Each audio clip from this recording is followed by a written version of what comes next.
I would never be afraid of, making my argument really quickly, but the only reason I've been actually offended is those type of psychological words. You actually hear that. These kind of noises coming from my, very crazy neighbors could be beautifully recorded by this camera. You can actually hear that. I don't really need to stumble. I'm not really a stumbler who would actually stutter my words. I'm not a murmurer who would have had a great difficulty of articulating my viewpoints with clarity. But the problem is that whenever I would be exposed to this type of unwanted and psychologically very traumatic and stigmatizing noises, then I would be very offended. I don't want to actually hear this kind of loud noises coming from those wackos who've been actually living off me. I just really want to be freed and emancipated from this kind of unwanted psychological battle, because this kind of condition would hamper my progress by constantly challenging me, because I would be easily distracted by them. This is not regular noise. You actually have to notice that. This is not a regular sound coming from a random distance. No.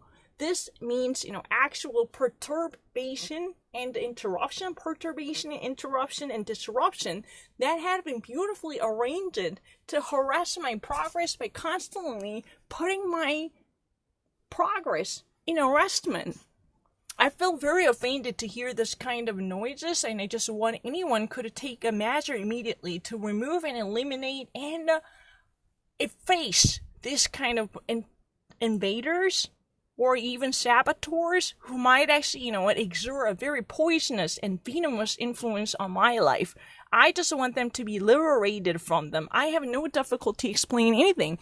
Because think about it, if you ever actually watched the CSI episode, how many times do you have witnessed that there is a wife who has been normally, having a great relationship with one's wife, but tell the truth, that was nothing but a show window couple whose life would be so clouded with the domestic violence or battery that might truly challenge the perception of this lady who has been captivated by this systematic harassment and violence.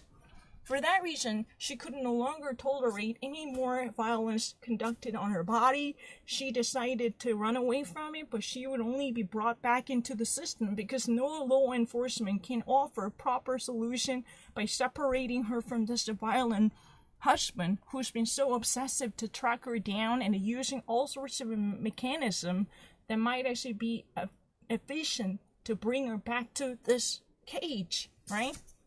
And then she would normally pick up her pillow in the middle of night to smother.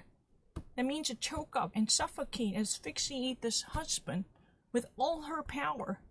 Then her sentence would actually be beautifully graced, because she could actually be considered as a self-defense case perpetrator who would actually be beautifully pardoned.